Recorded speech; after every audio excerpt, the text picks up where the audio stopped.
I do think that a big part of leadership today is not just getting people to do what you want them to do. A big part of leadership today is changing minds, changing heart sets, changing mindset.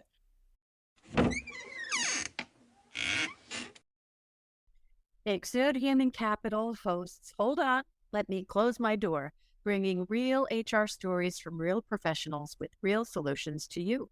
Join us as we navigate the ever-changing workplace with Allison DeFlorio, co-founder and managing partner, Exude Human Capital, and special guests. Well, hello, everyone, and welcome to today's podcast of Hold On, Let Me Close My Door. Stories from real professionals doing the kind of work that we at Exude Human Capital feel is really important to our listeners. For those of you that are joining us for the first time, welcome. For those of you that have listened before, welcome back. I'm Allison DeFlorio, co-founder and managing partner of Exude Human Capital. And I'm so thrilled today to have a return podcast guest, Chisa Miller, to join us for a conversation, another conversation around the state of diversity in our world today. Welcome, Chisa. Hi, happy to be back. So happy to be back. Chisa, you and I spoke a little bit about today's conversation, but I just want to share for our listeners where this came from and kind of how we got to this conversation. You and I have had conversations around diversity and how the external conversation and factors have impacted people's comfort level or the way people talk about diversity in the workplace.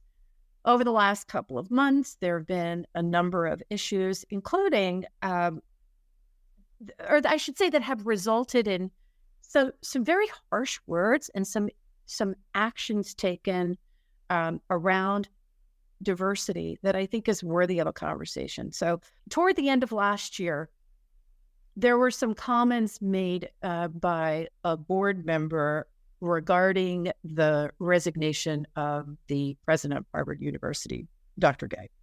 And the comment was, well, something to the effect, this is not a quote, but something to the effect of, well, she was a diversity hire.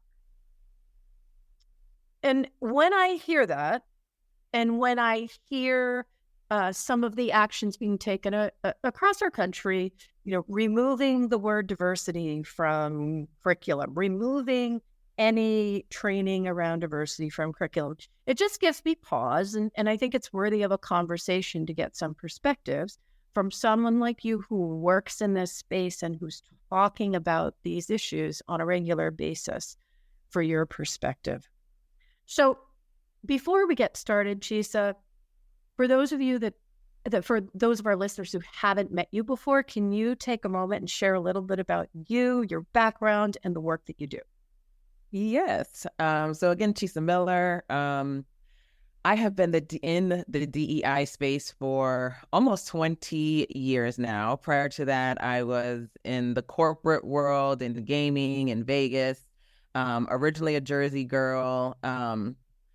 And I don't know what it was about diversity specifically. I suspect in my career as a Black female, I was very young entering the gaming world.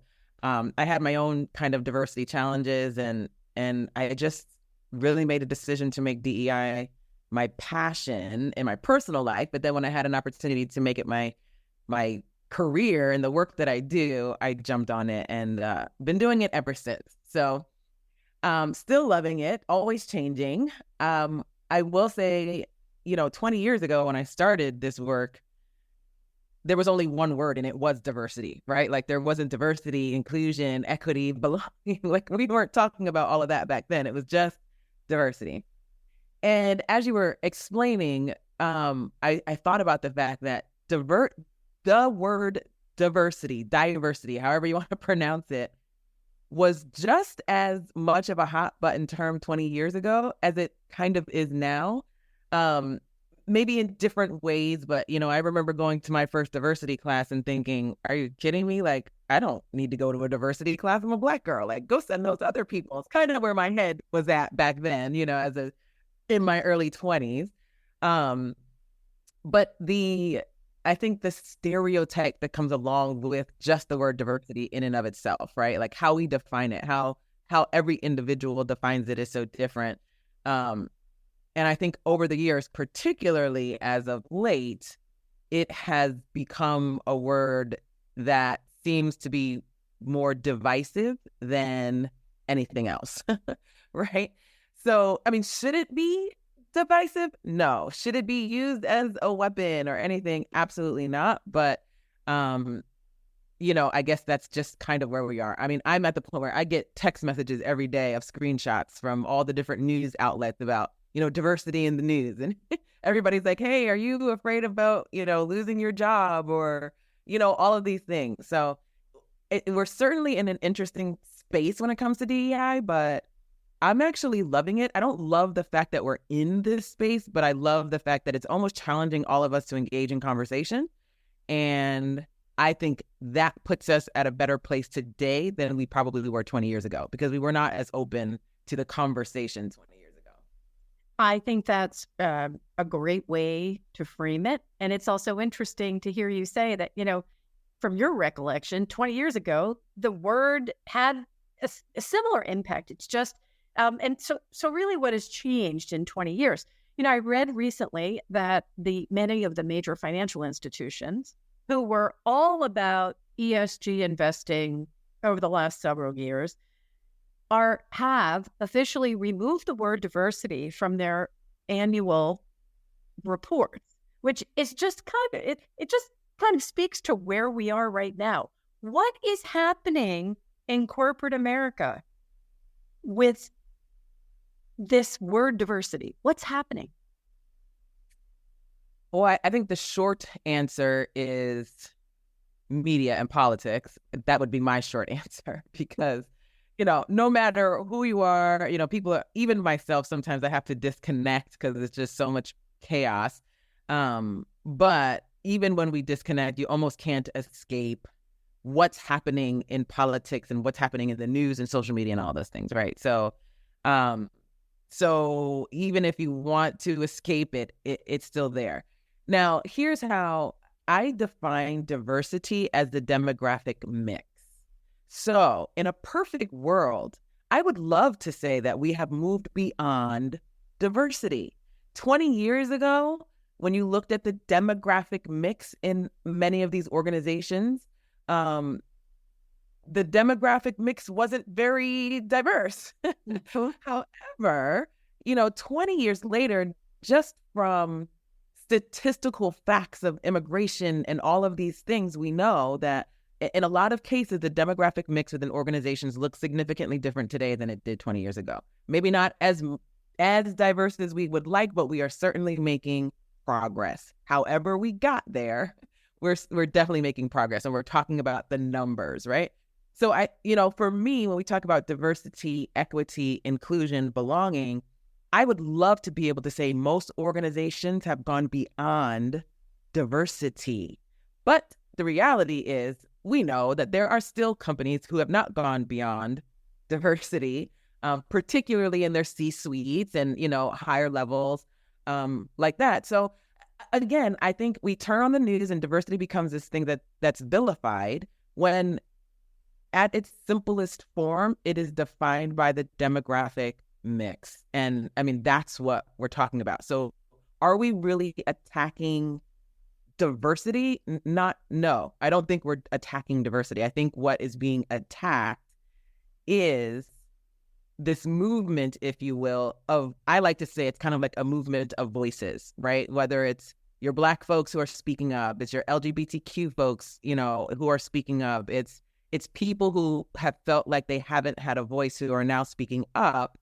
And that's creating tension. And here's the real honest truth. It's creating tension in a lot of spaces, even between groups who both have felt marginalized and both have felt like they don't have a voice. It's creating tension there too, right? We are just a hot mess right now. That's exactly the phrase I was thinking in my head when you said that.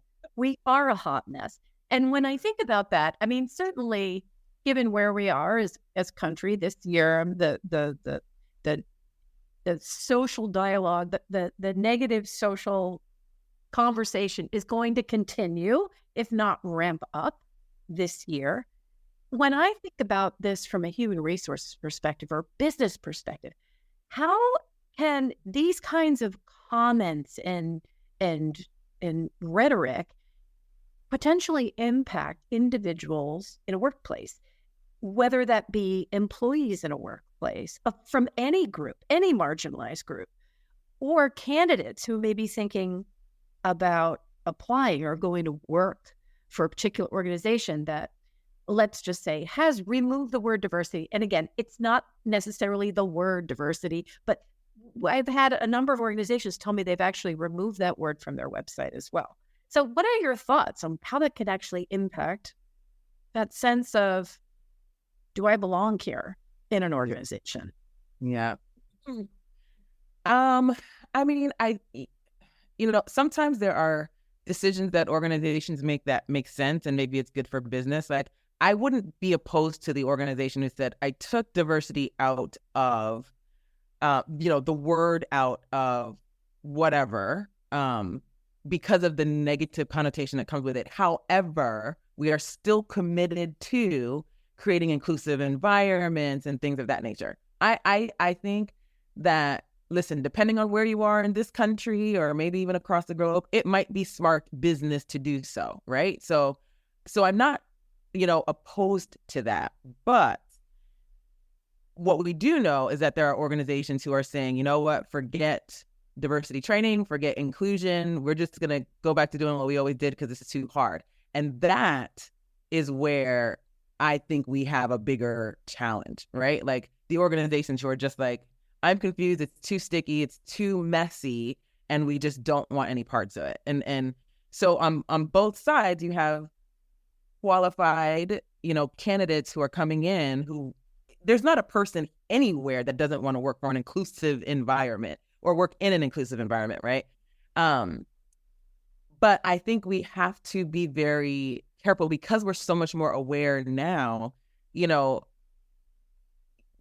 diversity hire, right? Like, any candidate coming into an organization is wondering, even as a minority, I'm wondering, am I getting the job because I'm qualified, or am I getting the job because I fit a quota, right? And if I were the white cis male, I'd be asking the same thing. Am I not gonna get this position because of what I see in the mirror, right? So I just think we're in this space of trying to figure out what do we have to do and how do we do it the right way from an organizational perspective. How do we do this the right way? How do we coach? How do we mentor? How do we remove barriers for folks who have historically and traditionally had barriers in their way in the workplace? And I think that's why it's so messy right now. Because when we're in a messy space, it just simply means we don't have answers. It's not black and white.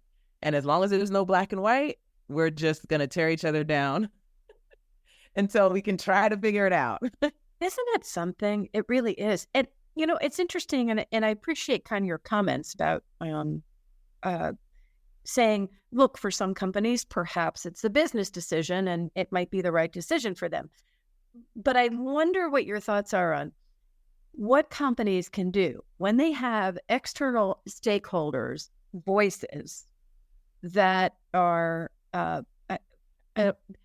commenting, attacking, or making it challenging for them to move forward with internal initiatives or work or training or mentoring that will address the issues that you described, removing some of these barriers.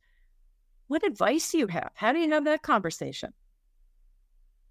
It is an extremely hard conversation to have. And I think for business owners, corporations, not only do they have the stakeholders who are, barking, but they also have employees now that are more savvy than ever before that are like, you need to take a stand. And if you don't, we're out, So I think businesses are in a unique position today, something more unique than maybe we saw 15, 20 years ago. And I think what that is going to require more and more as time goes on is these business owners and these CEOs making a firm stand, which is a really hard thing to do because there are going to be consequences, right? Was it Budweiser? Right? I mean, there's just so many examples of companies who made decisions, they stood firm in them, but there are consequences. And sometimes the consequences are people lose their jobs, people are voted out. I mean, but, something that I often talk about when I do my classes is at the end of the day, I think all of us as parents, as siblings, as children, all the hats that we wear, we're all going to be confronted with those moments of truth and choice, if you will, right? Like what do I choose to do right now? What are the consequences and can I live with them? And I think that's why we're starting to see so much from the Elon Musks and the Bezos and all these powerful people who have to make a stand. And you know what? Sometimes they're going to make the stand that I like, and sometimes they won't, but once they make their decision, now I can make an informed decision on how I choose to spend my money, where I choose to work, and things of that nature, right? So the only part that I caution folks with that is that is not an easy place to be as that CEO or as that person who has to make a stand. That's not an easy position to be in. And a lot of, many of us, we're not, always confronted with those major decisions, right? George Floyd happened, and I got so many calls from CEOs like, I don't know what to do. If I say this, here's what's going to happen. And if I say this, here's what's going to happen. I mean, it's a hard place to be. But I think that's where we're heading. We're heading in that direction. Leadership is taking on like the next level of courage right now. And leaders are really being challenged to make some tough decisions and live with those consequences, whether they be good consequences or not so good.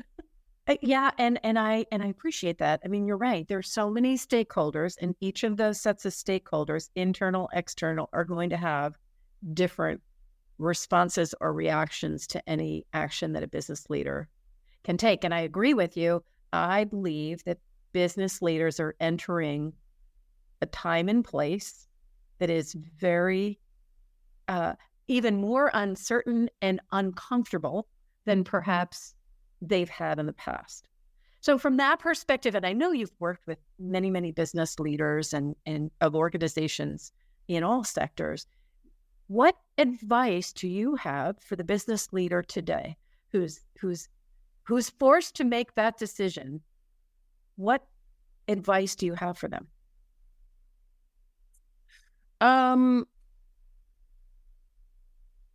I think my advice, again, not easy, but we have to make a decision and we have to stick with that decision, right? Be bold with it, be courageous with it, be prepared to defend your reason for it, and how it ties into the business case, how it ties into even your own personal values. Because I do think that a big part of leadership today is not just getting people to do what you want them to do. A big part of leadership today is changing minds, changing heart sets, changing mindset. And so when you make your decision, I mean, this should be a decision that you make based on your own heart set and your own mindset, and you should be able to defend that. And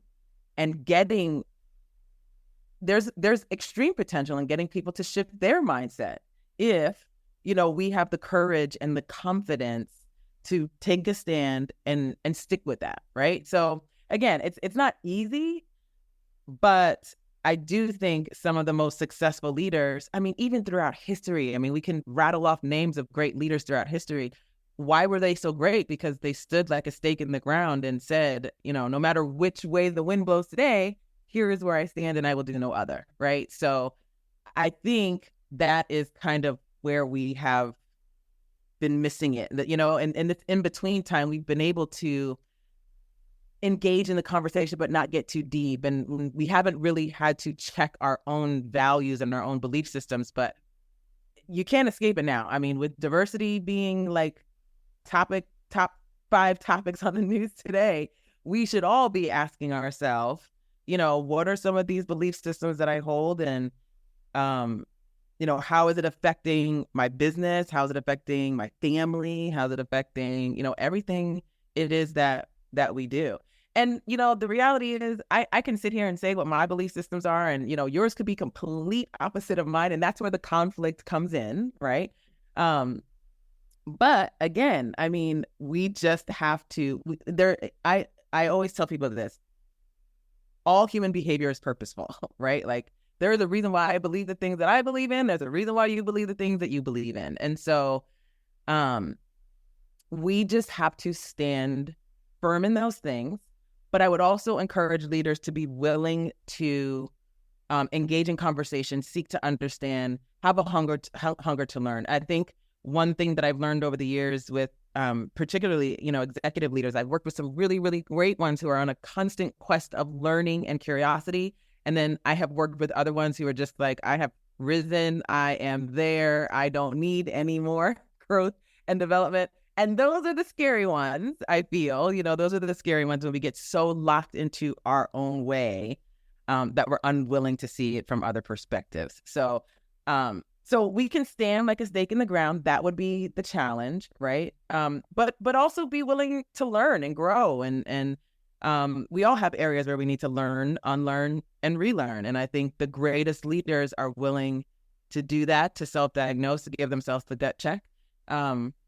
But stand like a strong leader and firm in their beliefs.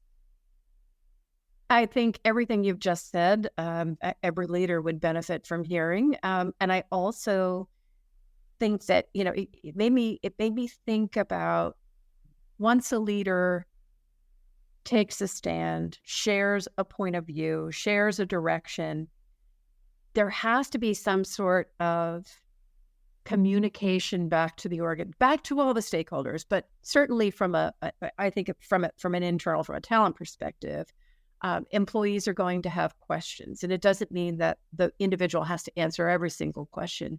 But what are your thoughts on having an effective communication strategy that shares back when a decision is made, the why behind why the decision was made? Not saying that everybody needs to know every single why behind why a decision is made, but when these are decisions around an issue that impacts inclusion, equity, belongingness, how important do you feel it is that there's be a communication strategy back explaining what they can explain about the decision?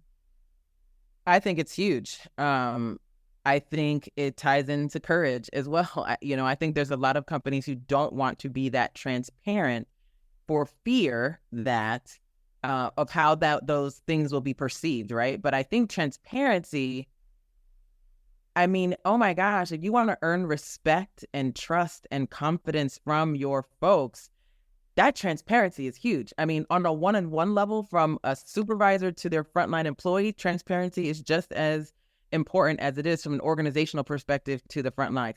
Even if the numbers are like horrible, what you want to show is the work, the dedication, the commitment you're putting into it, and the growth that is happening, even if it's incremental, right?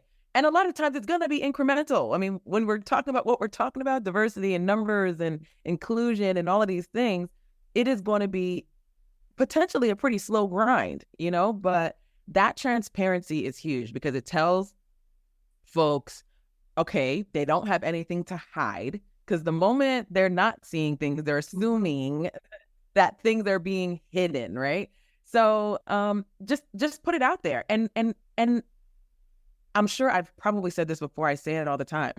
When you are that transparent, there's going to be people who call you out on stuff, right? I mean, and I think as an organization, we have to be prepared for that, right? First of all, there's probably nothing that anybody will call you out on that you don't already know, from an organizational perspective, right? So you can be prepared to come back on that. That's on our list. We're targeting it. Here's what our plan is.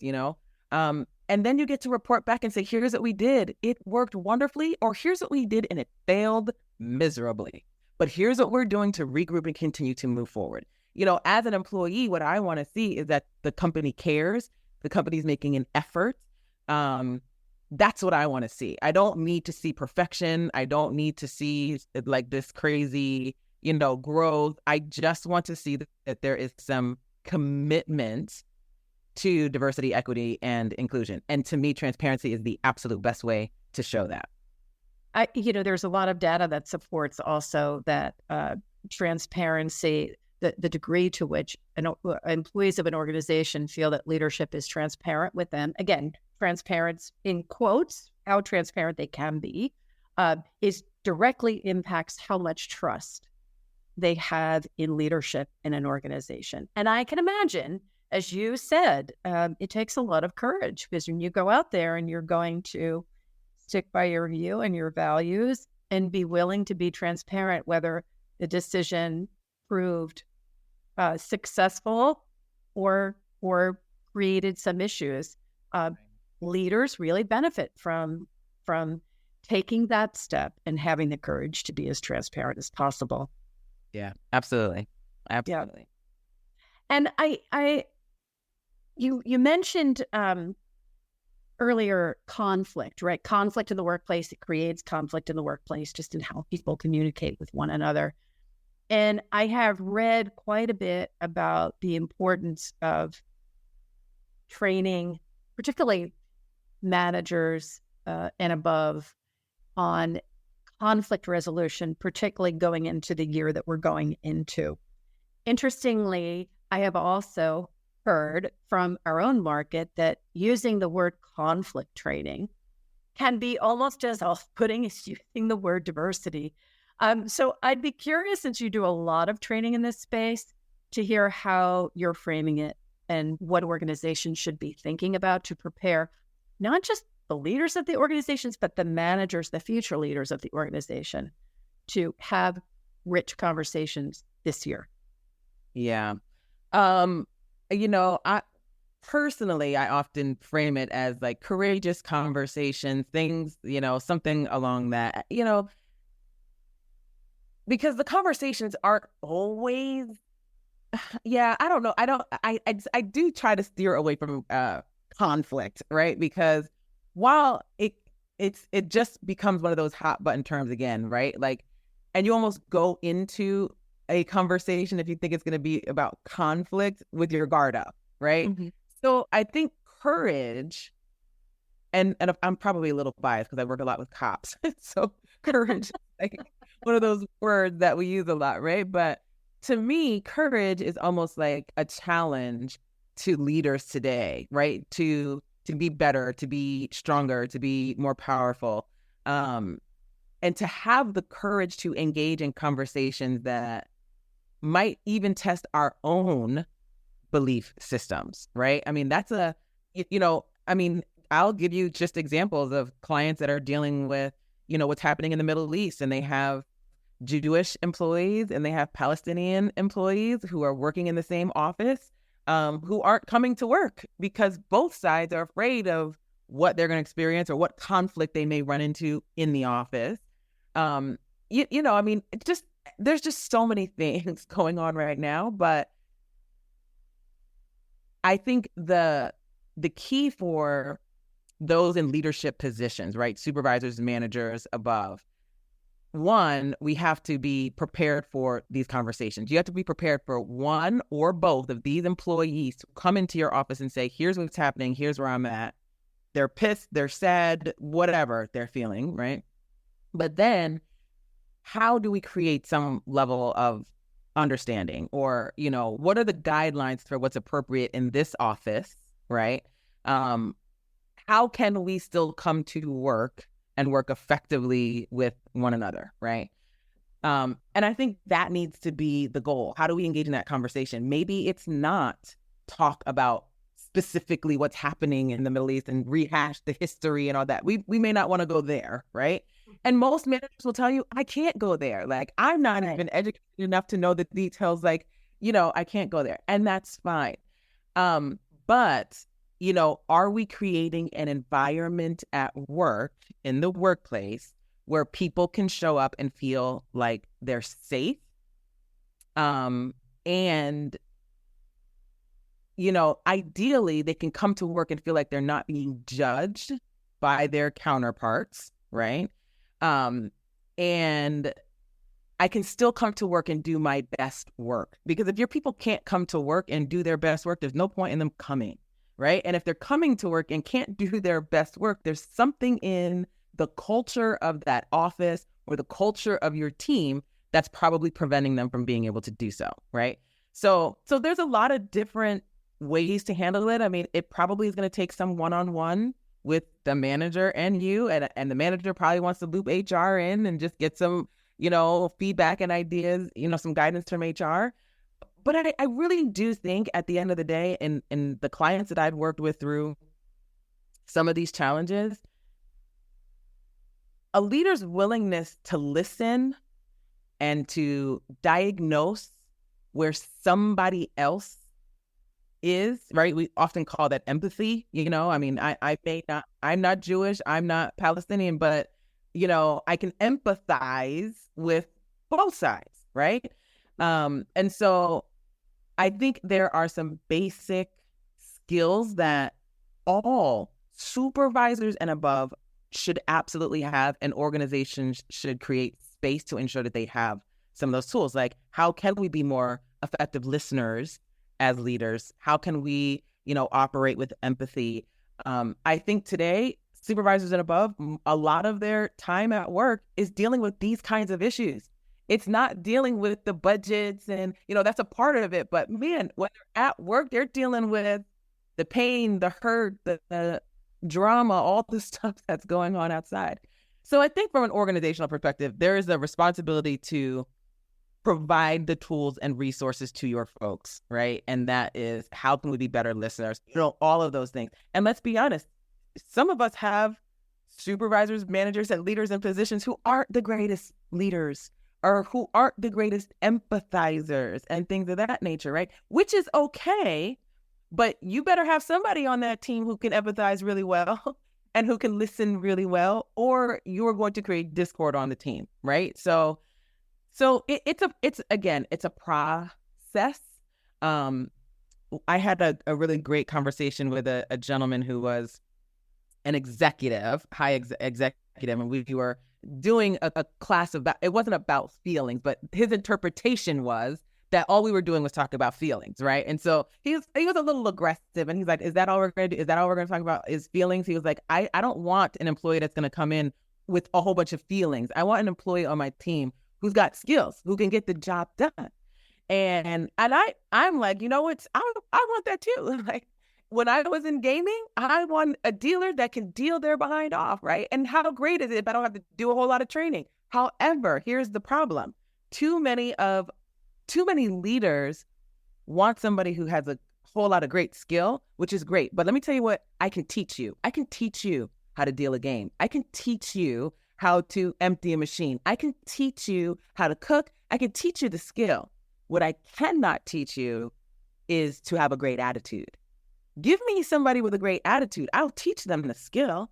And yes, it may take a little bit more time and all of these things, right? So part of the challenge is, do we have the right people on the right seats of the bus, right? I mean, do we have leaders throughout the organization who have good attitudes, who are willing to listen, who are willing to empathize? Or have we put people into those positions who care solely about the skill and getting the job done? Because great, the job will get done, but what are the casualties that are a consequence of the job getting done when it lacks empathy and understanding and listening and those, soft skills, if you will. And by the way, everything I just said is diversity. It's diversity training. It's inclusion. It's, and I think people think when we hear diversity, we're like, oh, it's the touchy-feely. Like, no, diversity and inclusion is about how do we get the job done, but how do we get it done effectively without leaving people in shreds and pieces and burned up in the fire behind us. Like, let's achieve the win, but whole and as a whole team, you know?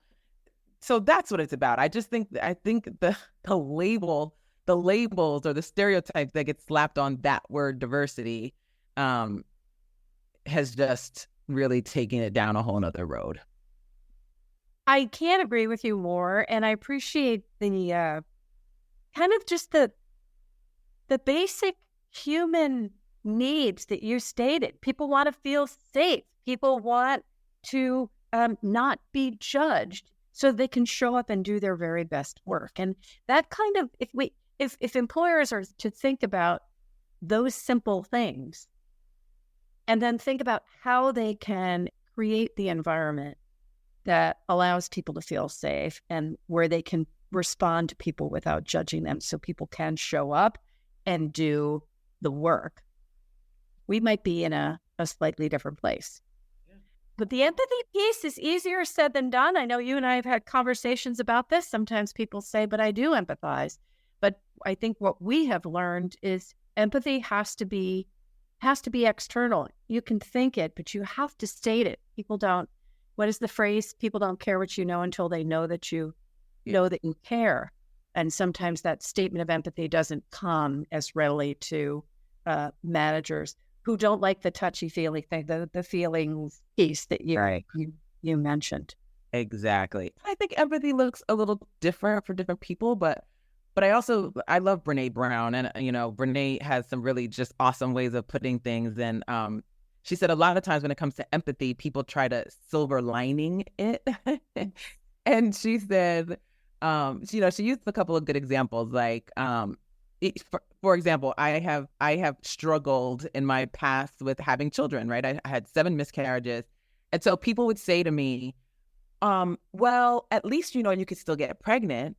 That isn't necessarily everything. Now, I know that their intentions were good. It was probably an uncomfortable situation. They've never been through it before. And so it's just kind of what you say, right? But it's okay just to say, oh my goodness, I can't imagine what it feels like to be where you're at right now. You know, even for these CEOs, when Floyd happened or when all of these things are happening, Harvard and all these things, they feel like they have to have something to say. To me, it ties in with the transparency. It is okay to say, I have no words right now. Like, if that's how you're feeling, I don't even know what to say. I need some time to gather my thoughts. I mean, you're human, like you're a human being. So I think in everyday life, we have countless opportunities to practice empathy, but we're just moving so fast that we don't think about what's coming out of our mouth, you know? So, I mean, that's right there is like a good challenge. Like, could we just practice owning the fact that maybe we haven't experienced something? Maybe we have no idea what it's like to be in somebody else's shoes. However, you know, you've had your miscarriages. Hey, I've never, you know, experienced that. But if you need to talk to somebody or if you just need somebody to listen, I'm here if you need me. Right? I mean, it doesn't have to be as difficult as a lot of times I think we make it. Right? So, you know, it is an art. I think it's an art, right? Empathy is something that we can practice and that it's a skill that we have to, you know, practice. And I just think it's one we don't practice enough.